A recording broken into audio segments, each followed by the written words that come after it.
Good morning, class. Good morning, class 5th. Today I am going to start your chapter, the sentence. When we speak or write, we use sentences. जब हम speak करते हैं या लिखते हैं तो हम sentences को लिखते हैं. Sentences are made up of words. Sentences जो हैं words से बने होते हैं. When the words are arranged in a meaningful order, जब जो words हैं वो meaningful order से arranged होते हैं and makes complete sense, they are called sentences. जब वर्ड्स जो हैं वो मीनिंगफुल ऑर्डर से अरेंज किए जाते हैं तो वो एक सेंस को डेवलप करते हैं और वो जो सेंस होता है उसी सेंस की वजह से हम किसी भी सेंटेंस को सेंटेंस कह पाते हैं. अगर किसी सेंटेंस में कोई मतलब नहीं निकल रहा तो हम उसको सेंटेंस नहीं कह सकते हैं. जैसे अब यहाँ पे आप देख रहे हैं कुछ एग्जांपल्स दे रखे हैं. Look at the pictures and read these groups of words. Sky, a bird, the, in, is, flying. Bird, second sentence, the bird, the, at, look. Third है flying, the, is, bird, there. Fourth है bird, beautiful, how, is, the. तो do these groups of words make any sense? क्या ये sense बनाते हैं कुछ? No, they do not make sense. ये कोई सेंस नहीं बनाते हैं. Okay, now read these groups of words arranged in another order. अब आप इसको एक another order में इसको प्रेजेंट करेंगे. जैसे a bird is flying in the sky. Bird जो है उड़ रही है. कहाँ उड़ रही है? आकाश में उड़ रही है. Then look at the bird. Bird को देखिए. Where is the bird flying? कहाँ बर्ड उड़ रही है? And how beautiful the bird is. और बर्ड कितनी सुंदर है. तो इस तरह से आपने इसको देखा कि ये आपके 4 टाइप्स ऑफ सेंटेंसेस भी यहाँ पे शो कर रहे हैं. A bird is flying in the sky. It's giving information. Look at the bird. It is giving instruction. Where is the bird flying? ये आपका इंट्रोगेटिव हो गया कि ये आस्किंग टाइप ऑफ क्वेश्चन हो गया. And how beautiful the bird is. और ये कितनी ब्यूटीफुल बर्ड है इसको आप देखिए एक सडन इमोशन आपके अंदर आ रहा है खुशी का. तो इस तरह से ये एक्सक्लेमेटरी सेंटेंस होता है. तो यहाँ आपके ये जो आपके सेंटेंसेस हैं यहाँ पे इन्होंने 4 टाइप्स ऑफ सेंटेंसेस को भी एक्सप्रेस करा है. ये उनके एग्जाम्पल्स भी हैं. आगे आप जब बढ़ते हैं तो these group of words above expresses complete sense. और ये जो ग्रुप ऑफ वर्ड्स हैं ये 4 एग्जाम्पल्स में जो दे रखे हैं ये एक कंप्लीट सेंस को प्रेजेंट करते हैं और इसलिए इनको हम सेंटेंसेस बोलते हैं. देन अब आप नीचे आ जाते हैं. Kinds of sentences. कितने टाइप्स ऑफ सेंटेंसेस होते हैं? A sentences that makes a statement is called an assertive और डिक्लेरेटिव. जो सेंटेंस जो है एक स्टेटमेंट देते हैं, एक आपको कुछ बात बताते हैं, एक आपको यू कैन से कि आपको एक इंफॉर्मेशन देते हुए जो सेंटेंसेस होते हैं उनको हम असर्टिव सेंटेंस बोलते हैं या डिक्लेरेटिव सेंटेंसेस बोलते हैं. देन वो हमेशा अपने उनके एंड में हमेशा हम क्या रखते हैं? फुल स्टॉप रखते हैं. हमेशा एक बेसिक रूल है आप समझ लीजिए कि आपको हमेशा सेंटेंस जो डिक्लेरेटिव होते हैं असर्टिव होते हैं आपको हमेशा आँख बंद करके उसके आगे क्या लगा देना है? फर्स्ट ऑफ ऑल आपको स्टार्ट करना होता है उसको with a capital letter and आंखें बंद करके आपको बाद में फुल स्टॉप लगा देना होता है. मींस मतलब मेरा कहने का मतलब ये है कि आपको ये रूल्स हैं जो कि फॉलो करने पड़ते हैं. और रूल्स आपका ये है कि जो भी सेंटेंस आपके असर्टिव हैं या डिक्लेरेटिव हैं आपको उसको क्या करना है? Start with any sentence, not only this sentence about assertive. I am just talking any sentence. When you start your sentence, आप जब अपने सेंटेंस को शुरू करते हैं then you have to start it with a capital letter only. आपको अपने इसको कैपिटल लेटर से ही शुरू करना है. This dog barks at night. This dog barks at night. देखिए यहाँ पे अब ये सेंटेंस कौन सा है? ये आपको कुछ इन्फॉर्मेशन बता रहा है ना कि ये जो डॉग है वो नाइट पे बार्क करता है. इसी तरह से जो आपका सेकेंड सेंटेंस है, a sentence which has no, not or never is called a negative sentence. इसी तरह से जिस सेंटेंस में नो, नेवर, नॉट आता है ऐसे सेंटेंसेस को हम नेगेटिव सेंटेंसेस बोलते हैं. क्या बोलते हैं? Negative sentences. देन इसी तरह से आपका जो इसका एग्जाम्पल है, this dog does not bark at night. और ये डॉग जो है वो रात में बार्क नहीं करता है. तो इसी तरह से आपका जो थर्ड सेंटेंस आता है, a sentence that expresses a command. कुछ कमांड को एक्सप्रेस करते हुए जो सेंटेंसेस होते हैं. और अ रिक्वेस्ट या तो विनती होती है जो आप बहुत पोलाइटली किसी से बोलते हैं ना, please give me a glass of water या प्लीज़ ओपन द डोर. तो इस तरह से जब आप किसी से बात करते हैं तो आप एक तरह से उसको इंस्ट्रक्शन भी दे रहे हैं बट आप बहुत बहुत पोलाइट वे से आप बात कर रहे हैं उससे। और कमांड वो होता है जब आप किसी को ऑर्डर देते हैं, गो अवे, गेट आउट। तो इस तरह से जो आप इंस्ट्रक्शन किसी को देते हैं, गो अवे, यहाँ से बाहर जाइए, यहाँ से जाइए, तो ये जो होता है ये आपका कुछ आपको एक ऑर्डर दे रहा है, इंस्ट्रक्शन दे रहा है, ओके। या ओपन द डोर, तो ये भी आपका एक इंस्ट्रक्शन है जो आपको कोई ऑर्डर दे रहा है, या आपसे कोई कह रहा है look at the bird. Look at the bird means birds को देखो, वो आपको क्या कर रहा है, इंस्ट्रक्शन दे रहा है। आप नहीं, आप जैसे आप कहीं कुछ और वर्क कर रहे हैं, बट आपको कोई किसी ने बोला लुक एट द बर्ड, तो उसने आपको इंस्ट्रक्शन दिया। तो दिस टाइप ऑफ जो वर्ड्स होते हैं, दिस टाइप ऑफ सेंटेंसेस जो होते हैं वो इम्पैरेटिव होते हैं। वो क्या होते हैं, इम्पैरेटिव, जो कि कुछ कमांड आपको देते हैं। Command mean to give some type of order. ये जो ऑर्डर देते हुए जो सेंटेंसेस होते हैं, या जो आपको कुछ विनती करते हुए सेंटेंसेस होते हैं, जहाँ प्लीज़ का मोस्टली यूज़ करते हैं, तो वो रिक्वेस्ट आप किसी से अगर कर रहे हैं, तो ऐसे जो सेंटेंसेस होते हैं वो इम्पैरेटिव होते हैं। देन अगर आप अब now we will just move to our next page. A sentence that ask a question. जो भी सेंटेंसेस जो होते हैं, जो कुछ क्वेश्चन पूछते हुए सेंटेंसेस होते हैं, उनको हम कहते हैं it ends with a question mark. वो हमेशा क्वेश्चन मार्क से एंड होते हैं, उनको हम कहते हैं इंट्रोगेटिव। क्या बोलते हैं ऐसे सेंटेंसेस को जो कुछ क्वेश्चंस पूछते हुए सेंटेंसेस होते हैं, जैसे where do you live, where are you going, और आप ऐसे भी पूछ सकते हैं हाउ आर यू। तो these type of sentences which expresses some type of which do not expresses but which used to ask something to you। अगर वो कुछ आपसे ask कर रहे हैं, वो आपसे कुछ पूछ रहे हैं, तो it means that they are interrogative, वो interrogative हैं। तो इस तरह से जो मतलब क्वेश्चन पूछते हुए जो सेंटेंस होते हैं, उनको हम इंट्रोगेटिव सेंटेंसेस बोलते हैं। और वहाँ पे हम हमेशा क्या करते हैं, हम लोग क्वेश्चन मार्क पुट करते हैं at the end of the at the end of your sentence. इसी तरह से जो इम्पैरेटिव सेंटेंसेस होते हैं, वहाँ पे भी हम हमेशा स्टॉप को लगा देते हैं। इससे पहले मैंने आपको इम्पैरेटिव का थोड़ा सा डिस्कशन किया था, और इम्पैरेटिव में भी हम हमेशा एंड में फुल स्टॉप लगाते हैं, और आपके असर्टिव और डिक्लेरेटिव सेंटेंसेस में हमेशा फुल स्टॉप लगाते हैं। लेकिन इंट्रोगेटिव में हम क्वेश्चन मार्क लगाते हैं at the end of the sentence. क्या लगाते हैं, क्वेश्चन मार्क। देन आपका सेंटेंस आता है जो फिफ्थ सेंटेंस है आपका, वो आपका, और निगेटिव में भी, sorry it's a negative also, I have to just say to you कि निगेटिव में भी आप हमेशा एंड में फुल स्टॉप लगाते हैं। निगेटिव में, इम्पैरेटिव में, और आप अपने असर्टिव या डिक्लेरेटिव सेंटेंसेस में आप हमेशा लास्ट में, पहले तो आपको सारे सेंटेंसेस को कैपिटल लेटर से स्टार्ट करना होता है, लेकिन आप इम्पैरेटिव प्लस आप असर्टिव और डिक्लेरेटिव, और दूसरा आपका निगेटिव, ऐसे सेंटेंसेस में आप क्या करते हैं, last at the end of the sentences में आप हमेशा फुल स्टॉप लगा देते हैं, और इंट्रोगेटिव में आप क्वेश्चन मार्क लगा देते हैं, और एक्सक्लेमेटरी सेंटेंस में आप एक्सक्लेमेशन मार्क लगाते हैं, जो अभी आप अब पढ़ेंगे।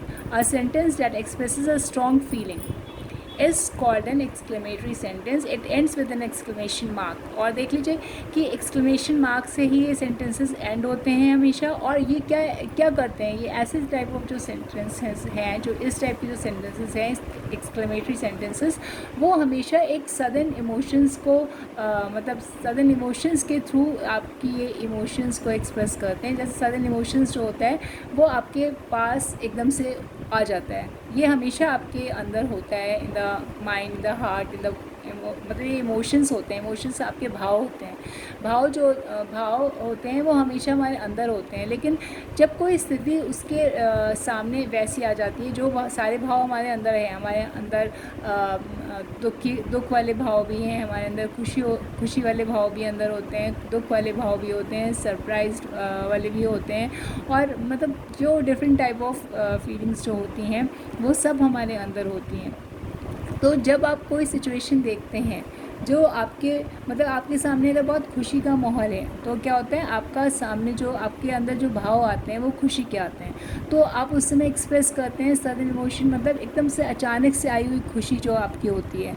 जैसे एकदम से आप कहीं बहुत ब्यूटीफुल सीनरी पे आप एकदम से चले जाते हैं, मतलब आप कहीं घूमने गए, वहाँ पे आपने बहुत ब्यूटीफुल सीनरी देखी, तो उस समय आपको क्या होता है, आप कहते हैं कि या व्हाट अ ब्यूटीफुल सीनरी, आप कहते हैं ना व्हाट अ ब्यूटीफुल सीनरी।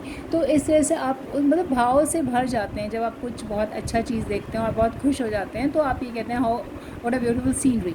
तो इसी तरह से जब आप कुछ आपके सामने कोई ऐसा सीन आ जाता है जब आप बहुत दुखी हो जाते हैं, मतलब ऐसा सीन आता है जब आप वो बहुत सैड मतलब इतना दुख से भरा कोई आपके पास सामने ऐसा कुछ हैपनिंग होती है जो कि आपको लगता है कि आपका जो दिल है वो बहुत उदास हो रहा है, मतलब आप बहुत घबरा रहे हैं, परेशान हो रहे हैं। तो उस समय आपका एकदम से वो इमोशन आपके पास आया है, एकदम से आप उस सिचुएशन से पास हुए हैं, तो वो सडन इमोशन होता है। सडन मीन्स एकदम से होने वाला, वो आपके पास पहले नहीं होता है कि आपके पास हमेशा नहीं होता है ऐसा इमोशन, लेकिन वो सडन इमोशंस होता है। Means that it comes to you at a sudden moment, वो आपके पास सडन मोमेंट पे आता है, वो हमेशा नहीं आता है।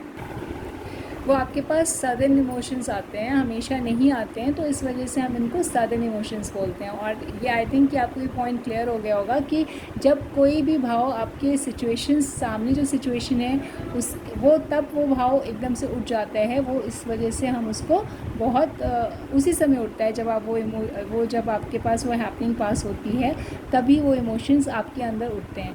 तो इस तरह से जो सडन इमोशंस होते हैं, अचानक वाले इमोशंस होते हैं, उसकी वजह से यहाँ पे हम कौन सा मार्क लगाते हैं, एक्सक्लेमेशन मार्क लगाते हैं, और इस सेंटेंसेस को हम एक्सक्लेमेटरी सेंटेंसेस बोलते हैं।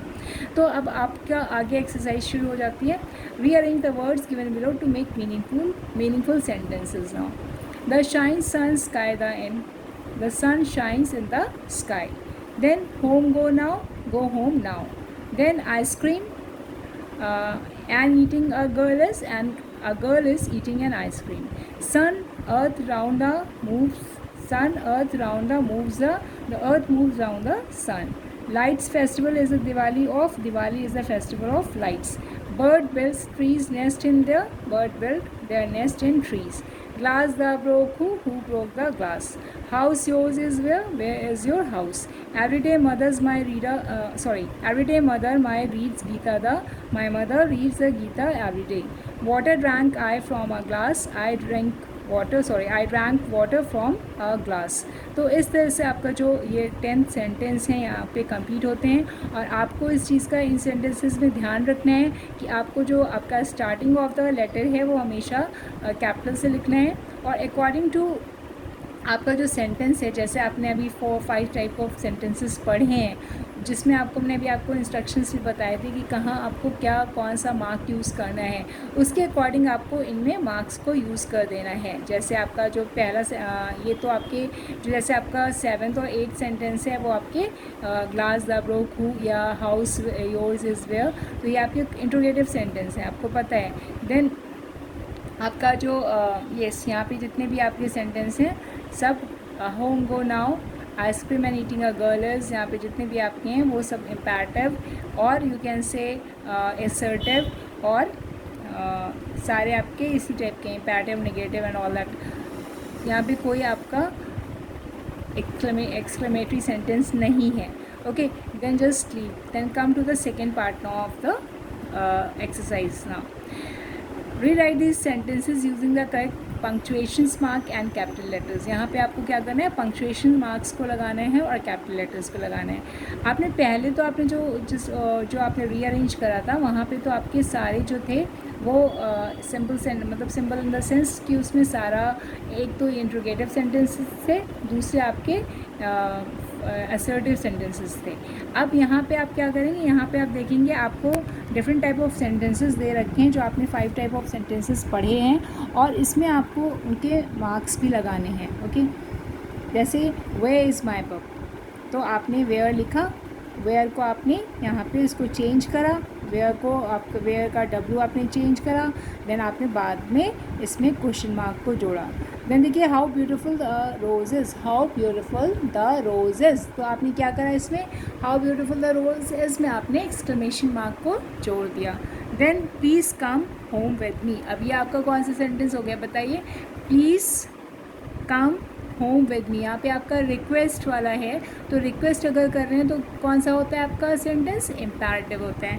अब इम्पैरेटिव सेंटेंस है, आपको पता है वहाँ पे बाद में फुल स्टॉप लगेगा।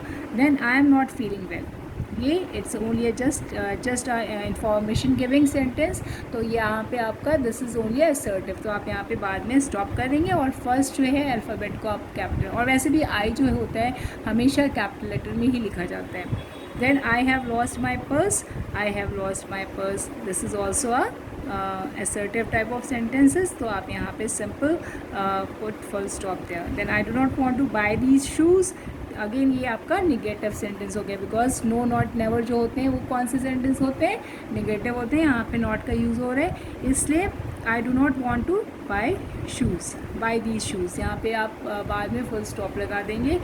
आशा is wearing a neat dress, तो आशा जो है ये भी आपका एक इंफॉर्मेशन गिविंग है, तो यहाँ पे भी आप इट्स ऑल्सो कॉल्ड असर्टिव, यहाँ पे तो आप असर्टिव करेंगे और इसके बाद आप ए इसको चेंज करेंगे, आशा का ए चेंज करेंगे एंड बाद में फुल स्टॉप लगा देंगे। Then who brings letter for us, then again ये आपका कौन सा इंट्रोगेटिव सेंटेंस है, और यहाँ पे आप डब्ल्यू को चेंज कर देंगे और डब्ल्यू को कैपिटल लेटर में लिख देंगे और बाद में क्वेश्चन मार्क लगा देंगे। तो इस तरह से यहाँ पे आपका ये जो 10 पार्ट है आपका पेज नंबर 6 का जो सेकेंड पार्ट है वो भी कंप्लीट होता है।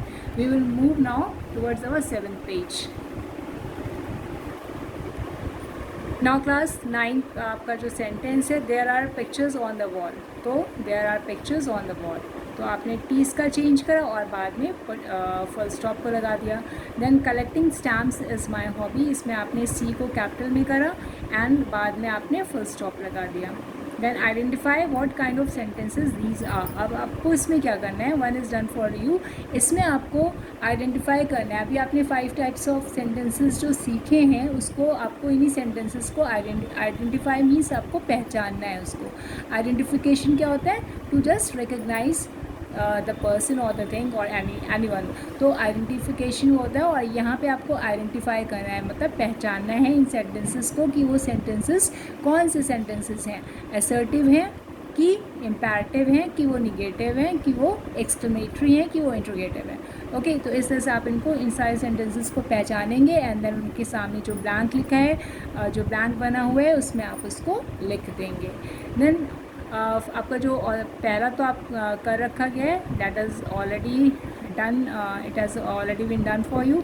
Now that you have to just start second, come to the second sentence, be on time for dinner, तो इम्पेरेटिव सेंटेंस हो गया। Then I found a puppy in the street, then assertive sentence हो गया आपका। What a bright sunny day, exclamatory हो गया। Do you know Asia is the largest continent, interrogative हो गया। And koalas live in Australia, that is assertive. Then can you pass this notebook to Shruti, interrogative. Betty won the chess match, that is your exclamatory because exclamation mark is also there at the last of the sentence. And then clean your room Vishal, it's your imperative because it's giving instruction. Isn't it a delicious cake, because a question mark is at the last, so it's an interrogative. I have breakfast every day at 9 p.m. This is your assertive. All the players have assembled in the ground, assertive sentence. Has Miss Raymond come today? Question mark is there because, so it's a interrogative. Now pick up these papers from the floor, imperative because it's just giving the instruction. I like to play chess with my father, assertive sentence. Don't blow the horn near a hospital, negative sentence because don't word has come here, so it's a negative sentence. Dinosaurs are prehistoric animals, assertive sentence है. It has not rained for the whole week, negative because यहाँ पे भी not का use किया गया है. Then are you ready for the puppet show, यहाँ पे question mark है और ये कुछ question पूछता हुआ sentence है. Then there is no petrol in my car, negative because no यहाँ पे used हुआ है. The bus will be here in half an hour, ये आपका एक information giving sentence है, an assertive sentence. Wait for me, imperative because it's also giving instruction. Wait for me, तो ये imperative हो गया आपका. इस तरह से जो आपके ये चैप्टर फर्स्ट है आपका यहाँ पे कंप्लीट होता है क्लास 5th. सो क्लास आप ये आपका जो सेकेंड चैप्टर हम शुरू करेंगे, तब तक क्लास गुड बाय देन.